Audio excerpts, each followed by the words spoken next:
In my time while I was in the military, I changed a lot of tires. Most of them out in the field, little or no tools at all. Got to get kind of creative. This is an ATV tire. They have a bead lock in them, which makes it even a little bit more difficult. So, just to get this thing set up here, this is the simplest way I know how to make this happen. Valve stem removal tool, gotta have it. If you don't have that, you're not gonna let the air out, you're not gonna break this thing down. You're gonna tear up the sidewall. We'll let that bleed down for a minute. You're gonna want a couple of boards here. This one here, for example, you'll see the angle on it there, a little bit of an angle. And what we want to do is, your tire wherever you want it to be, this is going to set on the tire as such. You're going to want to pre-drill this so it doesn't split on you. And try to get the grain cross if you can. And just anchor this in here.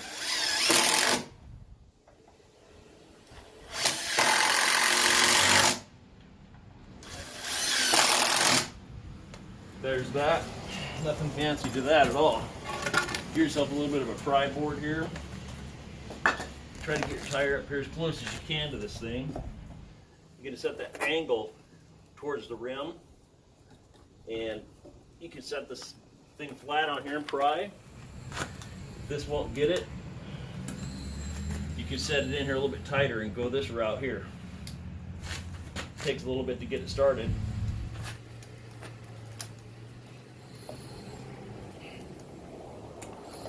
Pull this tire out just a little bit.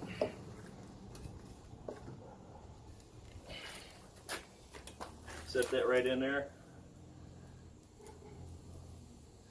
Just like that. Break that bead right down. You can spend 130 bucks, you get one of them fancy little chingaos, and that might be fancy and all that. Come in pretty handy when you're out on the trail someplace.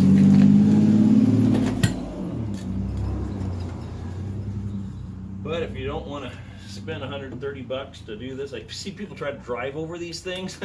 You talk about tear up a tire real quick, or bend. You want to be careful though, you'll rip the sidewall out of these things, because once you do that, you're $100+ into a tire again. That's when things get spendy. It was stuck good to that rim. We're gonna have success here in a minute. Yeah, set it right in the middle of the tight spot here.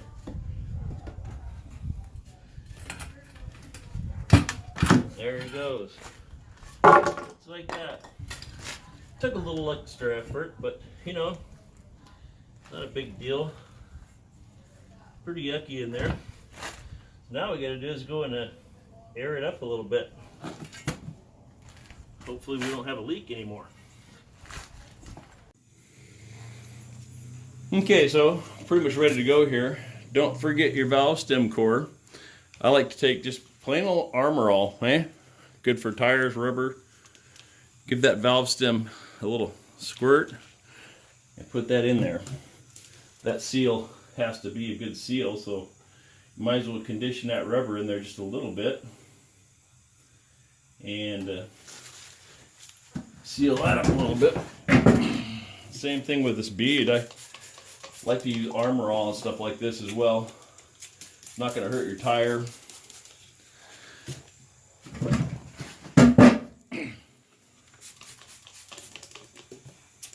Come on. Armor All doesn't work upside down very well. Alright, so there we go. Let's see if we can seal her up here without any major problems. Oh, she's good. Yeah, you sealed that nice and easy there. Now we'll air this up. This is the front tire. This thing says 36 pounds, but I'm telling you right now, at 36 pounds, this thing's going to be a while down on the road. So I'm going to put about 15 in there. Don't forget your cap. Keep the dirt and crud out of there. There's that. You can work hard, you can work expensive, or you can work smart. And sometimes when you got nothing, smart's the best way to go. Because you see here, beat on this thing with a hammer or try driving over it, all that stuff's hard work. Using jacks and all kinds of crap. Or you could buy the real expensive tool and go that route. Or you can just be smart with what you got, a couple old pieces of wood and a couple of deck screws. Call it done. Alrighty.